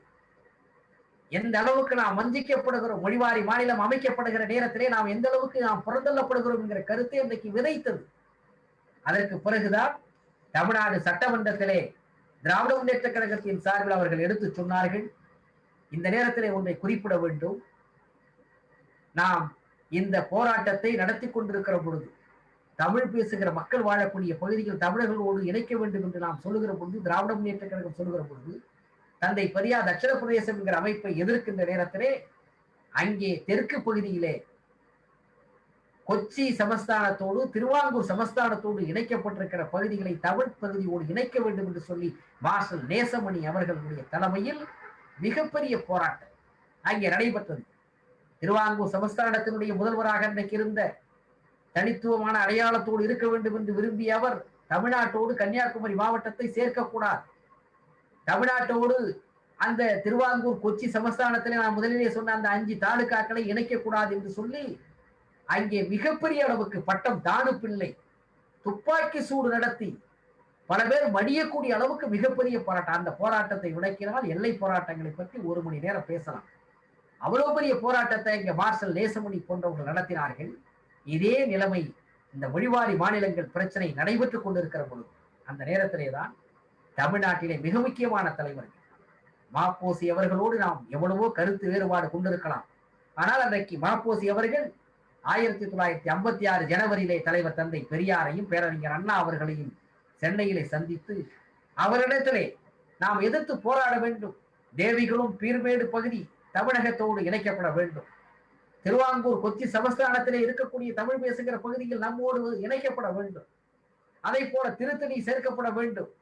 இவையெல்லாம் அவர்கள் எடுத்து வைத்த கோரிக்கைகள். தட்சிண பிரதேச அமைப்பை எதிர்க்க வேண்டும், தமிழ்நாடு என்று பெயர் சூட்ட வேண்டும், இதற்கு நாம் எல்லோரும் இணைந்து ஒரு போராட்டத்தை நடத்த வேண்டும் என்பதற்காக அவர் கோரிக்கை கொடுத்த நேரத்திலே பேரறிஞர் அண்ணா அவர்கள் அதை ஒப்புக்கொண்டார்கள். திராவிட முன்னேற்ற கழகம், இந்திய கம்யூனிஸ்ட் கட்சி, சோசியலிஸ்ட் கட்சி, பிரஜா சோசியலிஸ்ட் கட்சி, தமிழரசு கழகம், ஆப்போசியினுடைய தமிழரசு கழகம், அதை போல எல்லையிலே போராட்ட குழு, எல்லை போராட்ட குழு, எழுத்தாளர் கழகம், நடிகர் கழகம், திராவிட பார்லிமெண்டரி கட்சி, ரெசிஸ் கட்சி அன்றைக்கு பி.டி. ராசன் அவர்கள் தனியாக நடத்தி கொண்டிருந்தார். இவர்களெல்லாம் சந்தித்து பேசி தட்சிண பிரதேசம் என்கிற அமைப்பை கைவிட வேண்டும், தமிழ்நாடு என்று இந்த சென்னை ராஜ்யத்துக்கு பெயர் சூட்ட வேண்டும், தமிழ் பேசுகிற பகுதிகளை ஒன்று சேர்த்து ஒரு அமைப்பை உருவாக்க வேண்டும், மாநிலத்தை பிரிக்க வேண்டும் என்று சொல்லி அவர்கள் 1956 சந்திச்சு ஜனவரி மாத கடைசியிலே 27ஆம் தேதி சந்திச்சு பேசுகிற பொழுது அந்த போராட்ட களத்துக்கு செயல் தலைவராக அன்றைக்கு பி.டி. ராசன் அவர்கள் தலைமையிலே அமைக்கப்பட்டு தமிழரசு கழகத்தினுடைய தலைவர் சிலம்பு செல்வர் மாப்போசி அவர்களும், கழகத்தின் சார்பில் திராவிட முன்னேற்ற கழகத்தின் சார்பில் என்.வி. நடராஜன் அவர்களும், அன்றைக்கு துணை பொதுச் செயலாளர், இந்திய கம்யூனிஸ்ட் கட்சியினுடைய தலைவர் ஜீவானந்தம் அவர்களும், சோசியலிஸ்ட் கட்சியினுடைய தலைவர் தொழிற்சங்கவாதி எஸ்.சி. அந்தோணி பிள்ளை அவர்களும், பிரஜா சோசியலிஸ்ட் கட்சியின் சார்பில் அந்த கட்சியினுடைய தலைவர் சுப்பிரமணிய ஆகியோரும் அந்த 5 பேரும் செயலாளர்களாக நியமனம் செய்து இதை எதிர்ப்பதற்கு, தமிழர் உரிமையை காப்பதற்கு, தட்சிண பிரதேசத்தை எதிர்ப்பதற்கு, தமிழ்நாடு என்கிற பெயர் சூட்ட வேண்டும் என்கிற கோரிக்கையை வலியுறுத்துவதற்கு அதற்கான செயல்பாட்டு குழுவை அமைத்தார்கள். அதிலெல்லாம் உறுப்பினராக பாவேந்தர் பாரதிதாசன் அதிலே கலந்து கொண்டு அவரும் அதிலே உறுப்பினராக இருந்தார். அதிலே மிகப்பெரிய தலைவர்கள் பொதுவுடைமை கட்சி இவை எல்லோரையும் ஒன்றிணைக்கின்ற பொழுது மாப்போசி முன்னெடுத்து அந்த போராட்டத்தை எப்படி கொண்டு செல்ல வேண்டும் என்பதற்கான அந்த கூட்டத்தை போட்டு 1956 ஜனவரி 27ஆம் தேதி கூட்டம் போட்டு தீர்மானம் போட்ட பொழுது தமிழருடைய தனித்தன்மையை அடையாளத்தை பாதுகாப்பதற்கு மொழி வழி அரசு மாநிலம் அமைக்கப்படுகிற பொழுது தேவிக்குளம், பெருமேடு, நெய்யாற்றங்கரை, கொச்சின், சித்தூர், பாலக்காடு போன்ற பகுதிகள் தமிழகத்தோடு இணைக்காமல் விட்டதை நாங்கள் ஏற்றுக்கொள்ள முடியாது. செங்கோட்டை தாலுகாவிலே பெரும்பகுதியை கேரளாவத்தோடு இணைத்திருக்கிறீர்கள், கேரள மாநிலத்தோடு அதை ஏற்றுக்கொள்ள முடியாது. எனவே அவையெல்லாம் மீண்டும் தமிழகத்தோடு இணைக்கப்பட வேண்டும். ஒருபோதும் தட்சிண பிரதேசத்தை நாங்கள் ஆதரிக்க மாட்டோம், சென்னை மாநிலத்துக்கு தமிழ்நாடு என்ற பெயரை சூட்ட வேண்டும். இந்த கோரிக்கைகளை வலியுறுத்தி 1956 பிப்ரவரி மாதம் 20ஆம் தேதி பொது வேலை நிறுத்தம் நடைபெறும் என்று தீர்மானம் நிறைவேற்றப்படுகிறது. அந்த தீர்மானத்தை நடைமுறைப்படுத்துவதற்கு, செயல்படுத்துவதற்கு பேரறிஞர் அண்ணா அவர்கள் ஒத்துழைப்பாக இருந்தார்கள். அண்ணா அவர்களுக்கு மிகப்பெரிய தலைவர் அன்றைக்கு 1956 என்று சொன்னால் தமிழகத்திலே ஒரு மிகப்பெரிய புரட்சிகரமான மறுவளர்ச்சி இயக்கமாக திராவிட முன்னேற்ற கழகம் லட்சோப லட்சம் தொண்டர்களை பெற்று அண்ணாவின் தம்பிமார்கள் அன்றைக்கு காங்கிரசுக்கு எதிராக ஒரு மிகப்பெரிய அளவுக்கு ஒரு மாற்றம் தேவை என்று நாட்டின் சிந்தனை திமுகவின் மீது கவனம் ஈர்க்கப்பட்ட நேரத்திலே ஒரு தலைவராக, இளம் தலைவராக பேரறிஞர் அண்ணா வளர்ந்து வந்த நேரம். அந்த நேரத்திலே மாப்போசி பெரியவரா சின்னவரா என்று பார்க்கவில்லை. ஆனால் எடுத்துக்கொண்ட கோரிக்கையை அவர் நடைமுறைப்படுத்த வேண்டும் என்று சொல்வதற்காக பெரியாரையும் சந்தித்தார், அண்ணாவையும் சந்தித்தார். பெரியார் அவர்கள் அதை ஏற்றுக்கொள்ளவில்லை. அதற்கு பிற்காலத்திலே எழுதப்பட்டிருக்கிற அதற்கு பல விவகாரங்கள் இருக்கின்றன, அதில் நிறைய பேச வேண்டியவை இருக்கின்றன. ஏனென்றால் தந்தை பெரியார் அவர்கள் மாப்போசியை முழுமையாக ஏற்றுக்கொள்ளவில்லை. ஏனால் மாப்போசி ஆரிய அறிவுறுதியாக ஒரு புறத்துல இருந்தவர், மராஜாஜி ஏற்றுக்கொண்டவர், சமஸ்கிருதத்தை ஏற்றுக்கொண்டவர், இந்திய எதிர்ப்பு போராட்டத்தை தலைவர் தந்தை பெரியார் பேரறிஞர் அண்ணாவும் நடத்திய போது தார் சட்டி கொண்டு 1950களிலே ரயில் நிலையங்களிலே இந்தி பெயர் அழிப்பு போராட்டத்தை பெரியார் நடத்திய பொழுது மண்ணெண்ணை கொண்டு அந்த தாரை அழித்து விட்டு இந்தி பளிச்சென்று தெரிய வேண்டும் என்று போராட்டம் நடத்தியவர் மாப்போசி. திராவிட இயக்க எதிர்ப்பு மாநாடு என்று 50லிருந்து 2 ஆண்டுகள் தொடர்ந்து தமிழ்நாட்டிலே ராஜாஜியை பின்னணியை வைத்துக் கொண்டு நடத்தியவர். எனவே திராவிட இயக்கத்தை எதிர்த்தவர், திராவிட நாடு கோரிக்கையை எதிர்த்தவர், சமஸ்கிருதத்தை ஆதரித்தவர், ஆரிய அடிவருடியாக பார்ப்பானுக்கு ஊதுகுழலாக ராஜாஜியினுடைய சீடராக இருக்கிறார் என்பதற்காக அன்றைக்கு மாப்போசியை பெரியார் ஒத்துக்கொள்ளவில்லை, பெரியார் அவர்கள் கலந்து கொள்ளவில்லை. ஆனால் பேரறிஞர் அண்ணா அவர்கள் அன்றைக்கு திராவிட முன்னேற்ற கழகத்தின் சார்பில் முழு அளவு ஒத்துழைப்பு கொடுத்தது மட்டுமல்ல, 1956 ஜனவரி 29ஆம் தேதி சிதம்பரத்திலே நடைபெற்ற திராவிட முன்னேற்ற கழக பொதுக்குழுவிலேயும் தீர்மானம் நிறைவேற்றி பிப்ரவரி 20 56 நடைபெறக்கூடிய அந்த பொது வேலை நிறுத்தத்தை வெற்றிகரமாக ஆக்க வேண்டும் என்று சொல்லி அந்த போராட்டம் மிகப்பெரிய அளவிலே வெற்றிகரமாக பொது வேலை நிறுத்தம் 1956 பிப்ரவரி 20ஆம் தேதி நடைபெற்றது. பண்டித ஜவஹர்லால் நேரு சொன்னார், இந்த போராட்டம் மொழிவாரி மாநிலங்கள் அமைக்கப்படுகிற பொழுது நம்முடைய உரிமைக்காக எங்களுக்கு அநீதி இழைக்கப்பட்டிருக்கிறது என்று அந்த அநீதிக்காக எதிர்த்து நடைபெற்ற அந்த போராட்டத்தை சொல்லுகிற பொழுது பண்டிதர் நேரு சொன்னார், இந்தியாவிலிருந்து தமிழ்நாட்டை பிரிக்க வேண்டும் என்பதற்காக பிரிவினைவாதிகள் தமிழ்நாட்டிலே போராடி கொண்டிருக்கிறார்கள், ஹர்த்தால் இருக்கிறார்கள், இதை ஏற்றுக்கொள்ள முடியாது என்று அவர் சொன்னார். அவர் சொன்னதற்கு பிறகு பேரறிஞர் அண்ணா அவர்கள் கூட்டத்தை போட்டு, அவர்கள் சென்னையிலே மார்ச் மாதம் 10ஆம் தேதி கூட்டம் போட்டு மிக கடுமையாக திராவிட முன்னேற்ற கழகத்தின் சார்பில் நாங்கள் எல்லாம் இணைந்திருப்பவர்கள் யார் தெரியுமா, அதை சொல்லுகிறார். இந்த கூட்டணி, இந்த சர்வகட்சி கூட்டணி, மாப்போசி உள்ளிட்ட தலைவர்கள், இந்திய கம்யூனிஸ்ட் கட்சியினுடைய ஜீவானந்தம் உள்ளிட்டவர்கள், நாங்கள் எல்லாம் இன்றைக்கு ஒன்றில் சேர்ந்திருப்பது எங்களுடைய அரசியல் ஆபத்துக்காக அல்ல. இந்தியாவை பிரிக்க வேண்டும் என்று சொல்லக்கூடியவர் அல்ல ஜீவானந்தம், பிரிவினை வேண்டும் என்று கேட்கக்கூடியவர்கள் அல்ல இவர்கள் எல்லாம். ஆனால் ஒரு பொது நோக்கத்துக்காக தமிழ்நாட்டுக்கு ஏற்பட்டிருக்கிற அநீதியை துடைக்க வேண்டும் என்பதற்காக நாங்கள் ஒன்று சேர்ந்து போராடுகிற பொழுது நேரு அவர்கள் இப்படிப்பட்ட கருத்தை சொல்வதை ஏற்றுக்கொள்ள முடியாது என்று சொல்லி பேரறிஞர் அண்ணா அவர்கள் அன்றைக்கு அதற்கு பதில் சொல்லி பேசினார்கள். இவைகளெல்லாம் வரலாறு. அதற்கு பிறகுதான், இவ்வளவு எதிர்ப்பு எழுந்ததற்கு பிறகுதான் மொழிவாரி மாநில பிரிவினையில் மத்திய அரசு தன்னுடைய பிடிவாதத்தை தளர்த்தி கொண்டு தட்சிண பிரதேசம் என்கிற அமைப்பை உருவாக்க வேண்டும் என்கிற அந்த சிந்தனையை, அந்த கருத்தை நேரு கிடப்பிலே போட்டார். அதற்கு மிகப்பெரிய எதிர்ப்பை இந்தியாவிலேயே தெரிவித்தது தமிழ்நாடு. தந்தை பெரியார் போராடினார், பேரறிஞர் அண்ணா போராடினார், ஏற்றுக்கொண்டார். ஏற்றுக்கொள்ளுகிற நிலையிலே தான் இருந்தார் காமராஜர். ஆனால் காமராஜர் அங்கே பெங்களூரிலே நடைபெற்ற முதலமைச்சர்கள் மாநாட்டைக்கு போகிறார், நிஜலிங்கப்பா போன்ற தலைவர்கள் பேசுகிறார்கள் என்று சொன்ன பொழுது இங்கிருந்து தந்தி கொடுத்தார் பெரியார், ஏற்றுக்கொள்ளாதீர்கள். அப்பொழுது மலையாளிகளை கடுமையாக விமர்சனம் செய்து பெரியார் எழுதுறார், இன்றைக்கு பார்ப்பான் நம்முடைய உரிமைகளை பறித்துக் கொண்டிருக்கிறான் தமிழ்நாட்டிலே, நீங்கள் அவர்களையும் சேர்த்து விட்டால் மலையாளிகள் பார்ப்பனர்களை விட மோசமானவர்கள் என்று அண்ணா அன்றைக்கு பெரியார் சொன்னார். எனவே பெரியார் எதிர்த்தார், திராவிட முன்னேற்ற கழகம் எதிர்த்தது, மற்ற கட்சிகளை சேர்ந்தவர்கள் எல்லோரும் எதிர்த்த காரணத்தினாலே தட்சிண பாரதம், தட்சிண பிரதேசம் என்கிற அமைப்பை உருவாக்குவதிலிருந்து பின்வாங்கியது மத்திய சர்க்கார். பின்வாங்கியதற்கு பிறகு மாநில மறுசீரமைப்பு மசோதாவை ஏற்றுக்கொண்டு அதை நாடாளுமன்றத்திலே தாக்கல் செய்தார்கள். எப்பொழுது என்றால், தமிழ்நாடு சட்டசபையில் 1956 மார்ச் 28 சட்டசபை கூடுகிற நேரத்திலே மறுசீரமைப்பு மசோதாவை தாக்கல் செய்வ வந்த நேரத்திலே, அந்த செய்தி வந்த நேரத்தில் மீண்டும் பேரறிஞர் அண்ணா, மாப்போசி, ஜீவானந்தம் போன்ற தலைவர்கள், சோசியலிஸ்ட் கட்சி தலைவர்கள், இவர்களெல்லாம் ஒன்று சேர்ந்து அவர்கள் மத்திய மாநில அரசாங்கத்துக்கு வைத்த கோரிக்கையில் இழந்த பகுதிகளை மீட்க வேண்டும், சென்னை ராஜ்யத்துக்கு தமிழ்நாடு என்று பெயர் சூட்ட வேண்டும் என்ற கோரிக்கையை மீண்டும் வலியுறுத்தி சட்டமன்றத்திலே இது குறித்து நீங்கள் தீர்மானம் நிறைவேற்ற வேண்டும் என்று அன்றைக்கு கோரிக்கை வைத்தார்கள். ஆனால் காமராஜர் அரசு அதை நிராகரித்து விட்டது. என்ன பேர் இருந்தால் என்ன, சென்னை மாகாணம் என்று இருந்தால், சென்னை மாநிலம் என்று சொன்னால் உலகம் முழுவதும் தெரியும், மெட்ராஸ் ஸ்டேட் என்றார் என்று அவருக்கு வயக்கானம் கொடுத்தார்கள். அதற்கு பிறகு மக்களவையில் கோவிந்த வல்லப பந்த் அன்றைக்கு உள்துறை அமைச்சராக இருந்தவர் இந்த ஸ்டேட் ரீஆர்கனைசேஷன் கமிட்டி கொடுத்த ஒப்புதலை ஏற்றுக்கொண்டு அதை சட்டமாக்குவதற்கு சட்ட முன்வரைவை தாக்கல் செய்து பேசுகிற பொழுது தமிழ்நாடு என்று பெயர் மாற்றம் செய்ய வேண்டும் என்கிற கோரிக்கையை நாங்கள் ஒருபோது ஏற்றுக்கொள்ள மாட்டோம். சென்னை சட்டசபை எங்களை வலியுறுத்தவில்லை, டெல்லிக்கு அவர்கள் கோரிக்கை வைக்கவில்லை.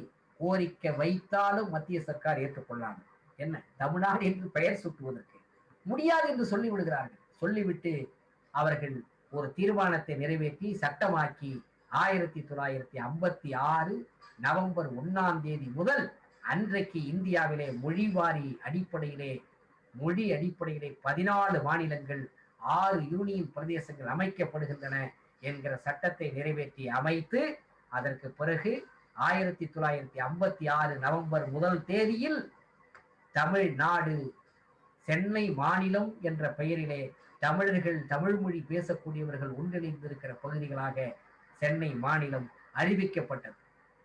தமிழ்நாடு என்கிற பெயர் அவர்கள் சூட்டவில்லை, சென்னை மாநிலம் என்றுதான் இருந்தது.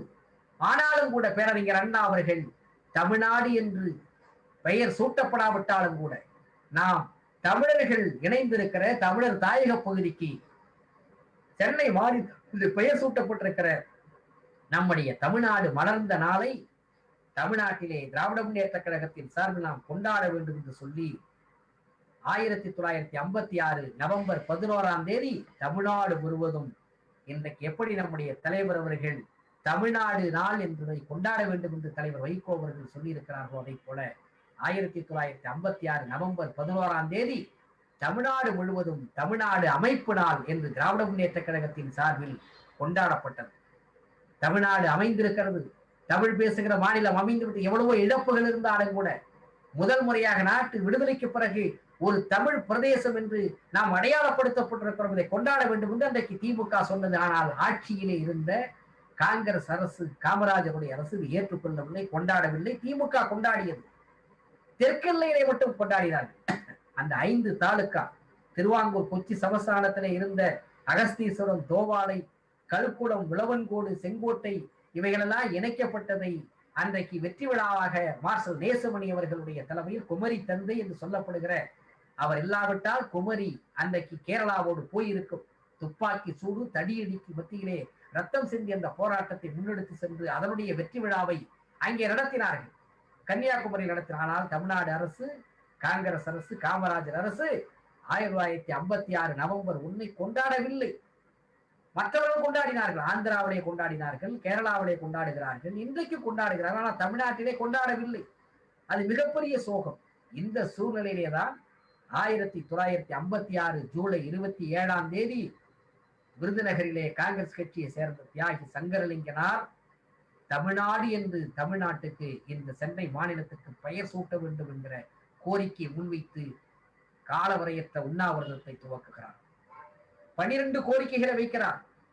அந்த 12 கோரிக்கைகளில் இன்றைக்கு இருக்கிற காங்கிரஸ் கட்சியின் அமைச்சர்கள் ஆடம்பர வாழ்க்கையை, ஆளுநர்கள் ஆடம்பர வாழ்க்கைகளை ஈடுபட்டிருக்கிறார்கள், அதை கைவிட வேண்டும். பொது வாழ்விலே தூய்மையை, நேர்மையை நிலைநாட்ட வேண்டும். இப்படி 12 கோரிக்கை. அதிலே தலையாய கோரிக்கை சென்னை மாநிலத்திற்கு தமிழ்நாடு என்று பெயர் சூட்ட வேண்டும் என்ற கோரிக்கையை தான் முன்வைத்தார். ஆனால் காதிலே போட்டுக்கொள்ளவில்லை, ஏற்றுக்கொள்ளவில்லை. இந்த அரசு, காமராஜருடைய அரசு ஏறத்தாழ 79 நாட்கள் உண்ணாவிரதம் இருக்கிறார்.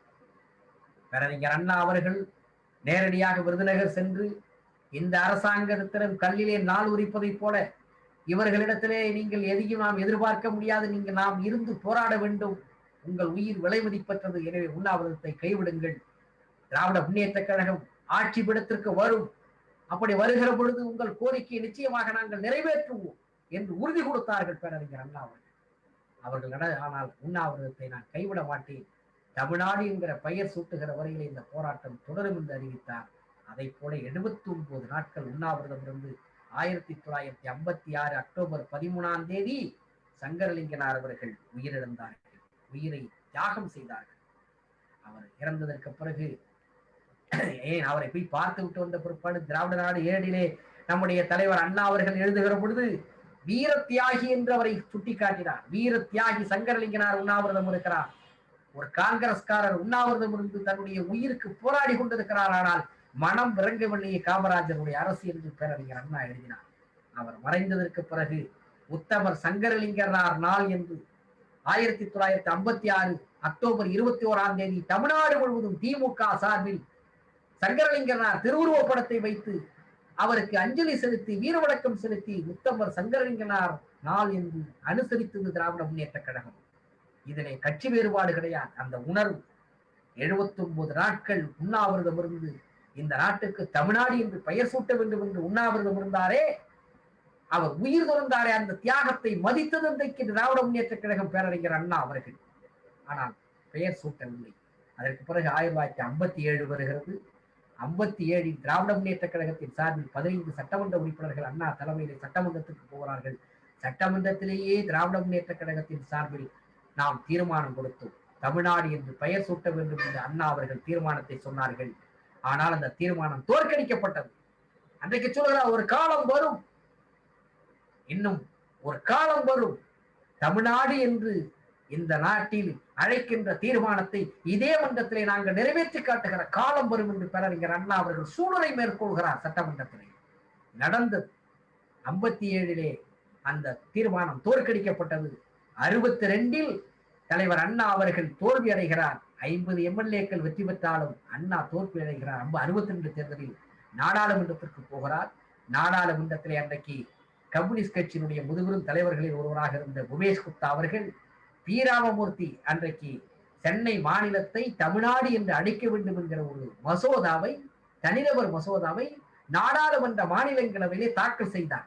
ஆனால் அதற்கு பிறகு நேரு அரசு அவரை கைது செய்து சிறையிலே பூட்டிய காரணத்தினாலே அது விவாதத்துக்கு வருகிற போது அந்த விவாதத்தை ஆதரித்து உமேஷ் குப்தா மீண்டும் அதே தீர்மானத்தை, தனிநபர் தீர்மானத்தை வலியுறுத்தி நாடாளுமன்றத்தில் பேசுகிறார். காங்கிரஸ் கட்சிக்காரர்கள் எல்லாம் எதிர்க்கிறார்கள்.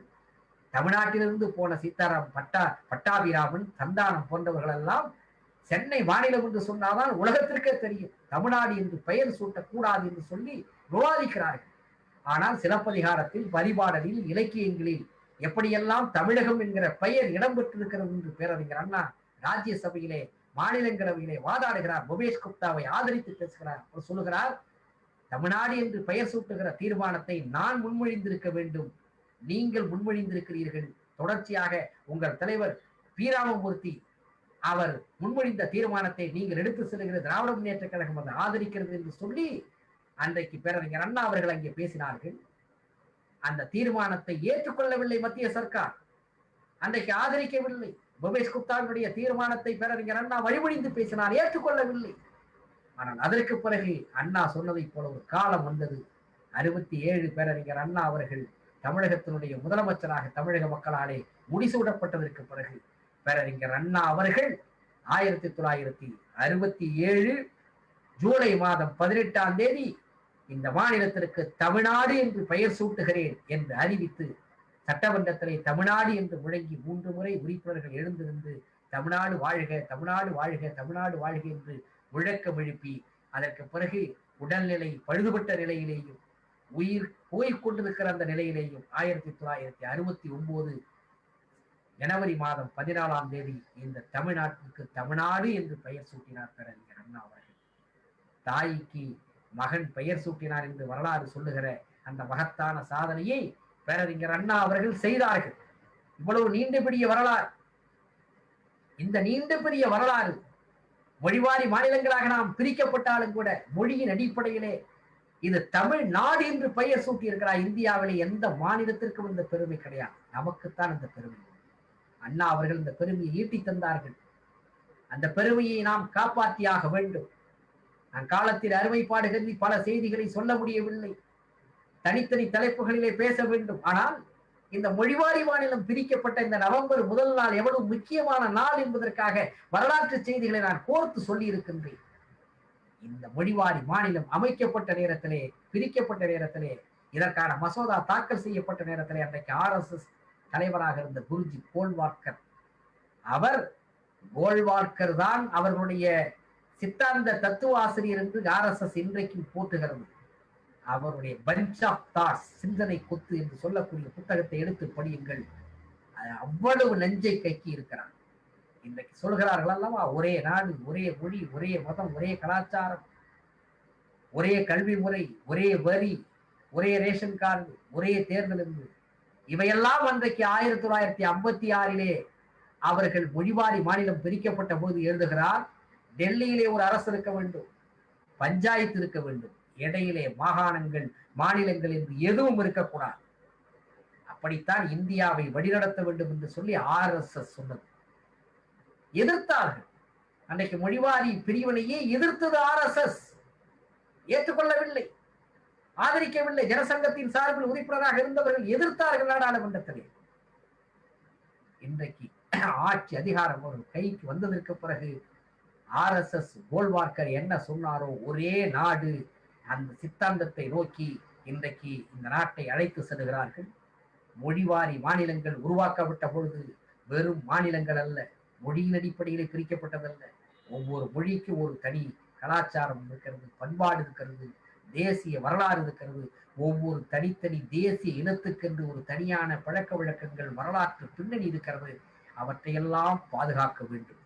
பாதுகாக்கின்ற நடைமுறை இருக்கின்ற வரையில்தான் இந்தியா என்கிற இந்த நாட்டின் ஒற்றுமை நீடிக்கும். பலமுறை திராவிட இயக்கத்தினுடைய போர்வால் நம்முடைய லட்சிய தலைவர் ஆர்வீர் அண்ணன் வைகோ அவர்கள் இந்திய நாட்டினுடைய நாடாளுமன்றத்திலே முழங்கி இருக்கிறார்.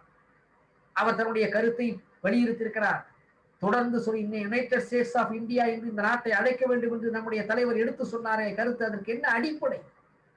இந்தியாவுடைய நம்முடைய உரிமைகளை, நம்முடைய பண்பாட்டு அடையாளத்தை, தேசிய அடையாளத்தை, ஒரு தனி தேசிய இனம், நான் மாத்திரமல்ல எல்லா தேசிய இனங்களும், தமிழ் தேசிய இனத்தை போல இருக்கிற எல்லா தேசிய இனங்களினுடைய அடையாளங்களை பாதுகாக்க வேண்டும். இல்லை என்றால் இந்தியா என்ற நாடு இருக்காது என்று தொடர்ந்து நம்முடைய தலைவர் சொல்லிக் கொண்டு வருகிறார். ஆனால் அதிகாரத்தில் இருப்பவர்கள் அவை எல்லாவற்றையும் புறந்தள்ளிவிட்டு நீண்ட நெடிய கால நடைபெற்ற போராட்டங்கள், வரலாற்று பின்னணி, இவை எல்லாவற்றையும் குழி தோண்டி புதைத்து விட்டு ஒரே நாடு, அந்த ஒரே நாடு என்பது இந்து நாடாக, இந்து ராஷ்டிராவாக இருக்க வேண்டும் என்று வெறிபிடித்து அலைகிறார்கள். அப்படி அலைகின்ற பொழுது 1956 நவம்பர் 1 மொழிவாரி மாநிலமாக பிரிக்கப்பட்ட நாடு, அந்த தினத்தை தமிழ்நாடு தினம் என்று நாம் கொண்டாடுகிறோம். ஆந்திரா கொண்டாடுகிறது, கேரளா கொண்டாடுகிறது, கர்நாடகம் கொண்டாடுகிறது, மற்ற மாநிலங்கள் கொண்டாடுகிற பொழுது இந்த உணர்வு, நம்முடைய அடையாளத்தை பாதுகாக்க வேண்டும் என்கிற அந்த உணர்வை பாதுகாக்க வேண்டும். அதற்கான உறுதியை எடுப்பதற்காகத்தான் இந்த தமிழ்நாடு நாள் என்று சொல்லப்படுகிற இந்த விழாவை தமிழக பெருவிழாவாக நாம் கொண்டாட வேண்டும். இளைஞர்களிடத்திலே வரலாற்றை கொண்டு போய் சேர்க்க வேண்டும்.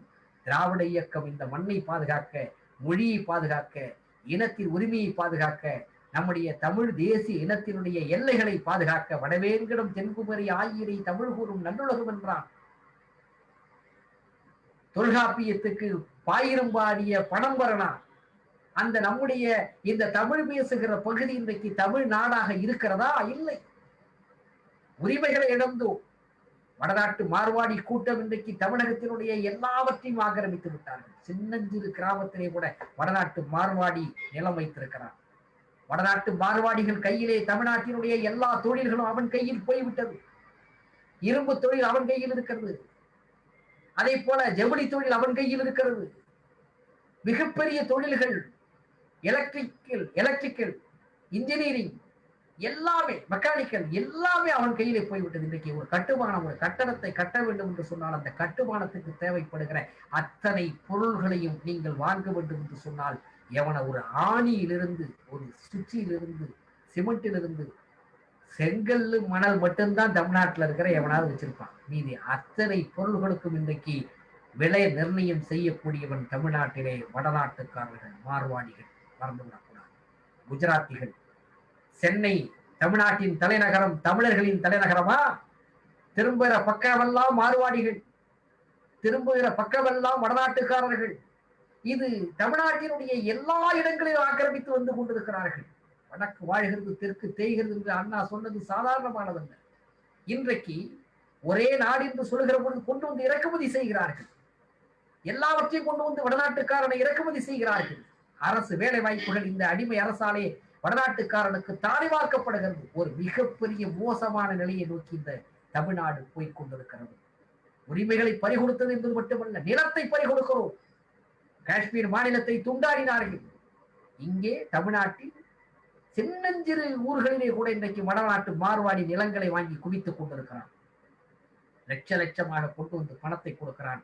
ஏமாந்த நம்முடைய மண்ணிலே, தாயகத்திலே இருக்கக்கூடிய அவரிடத்திலே தாரை வார்த்து கொடுக்கிறார்கள். எனவே நிலம் வடநாட்டுக்காரன் கையிலே போய் கொண்டிருக்கிறது. தொழில் வடநாட்டுக்காரன் கையிலே போய் கொண்டிருக்கிறது. இன்றைக்கு எல்லாவற்றையும் கபலீகரம் செய்து கொண்டு RSS சித்தாந்தத்தை வளர்ப்பதற்கு பொருளுதவி செய்கிறார். ஒடுக்கப்பட்ட பிற்படுத்தப்பட்ட பட்டியலினத்தை சேர்ந்தவர்களை இழுத்துக் கொண்டு போய் பொருளாதார உதவி செய்து அவர்களுக்கு ஆதரவாக காவி கூட்டத்திற்கு ஆதரவாக உருவாக்கி காட்டுகிறார்.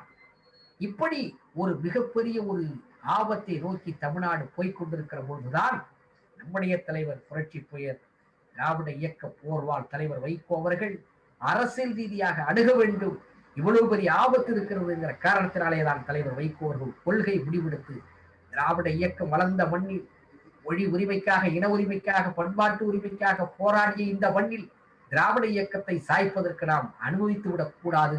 நம்முடைய சிறு உதவியாக இருந்தாலும் மறுமலர்ச்சி திராவிட முன்னேற்ற கழகம் கொள்கை அடிப்படையிலே முடிவெடுக்கிறது என்று சொல்லி திராவிட இயக்கங்களுடைய ஒற்றுமையை நிலைநாட்டுகிற வகையிலே திராவிட முன்னேற்ற கழகத்தோடு கரம் கோர்த்திருக்கிறோம். இந்த தேர்தல் என்பது வரக்கூடிய சட்டமன்ற தேர்தல் மிக முக்கியமான தேர்தல் தமிழ்நாட்டினுடைய வரலாற்றிலே. இதிலே காவி கூட்டத்தை தோற்கடிக்க வேண்டும் என்று சொன்னால் அதற்கு திராவிட இயக்க ஒற்றுமை என்பது அவசியம், தேவை. அந்த ஒற்றுமையை நிலைநாட்டி மிகப்பெரிய வெற்றியை தமிழகத்திலே திராவிட முன்னேற்ற கழகத்தின் தலைமையிலான அணி பெற்றாக வேண்டும் என்பதிலே நம்முடைய தலைவர் மிக உறுதியாக தலைவர் வைகோ அவர்கள் இருக்கிறார்கள்.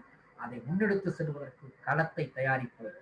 மறுமலர்ச்சி திமுக பாசறை என்பதை மிக வலிமையோடு நடத்துவோம். எதையும் சந்திப்பதற்கு தயாராக இருப்போம். நம்முடைய பாசறைகள் தயாராகட்டும். தமிழ்நாட்டினுடைய அரசியல் களத்தில் வீழ்த்த முடியாத அரசியல் சக்தியாக மறுமலர்ச்சி திமுக எழுந்து நிற்கும். 27 ஆண்டுகள் எதிர்நீச்சல் போட்டு, அமிலக்கடலில் எதிர்நீச்சல் போட்டு இந்த இயக்கத்தை நாம் பாதுகாத்து வருகிறோம். லட்சோப லட்சம் தொண்டர்கள், ஏதுமற்றவர்கள், எளியவர்கள், வறியவர்கள், மிக சாதாரணமானவர்கள், கட்சியினுடைய மாவட்ட செயலாளர்கள், கட்சியினுடைய நிர்வாகிகள் இந்த இயக்கத்தை பாதுகாத்து கொண்டு வந்திருக்கிறீர்கள். தலைவர் வைகோ நமக்கு மறுமலர்ச்சி திமுகவுக்கு மட்டுமல்ல தமிழ்நாட்டுக்கு கிடைத்திருக்கின்ற மகத்தான தலைவர். இமயம் போல் உயர்ந்து நிற்கிற தலைவர், திராவிட இயக்கத்தினுடைய மூத்த தலைவர். அரசியலிலே எப்படி பேரறிஞர் அண்ணா அவர்கள் அன்றைக்கு மாப்போசி இவர்கள் சாதாரணமானவர் என்று கருதவில்லை. மாப்போசிக்கு பின்னாலே எத்தனை பேர் இருக்கிறார்கள் என்று கருதவில்லை.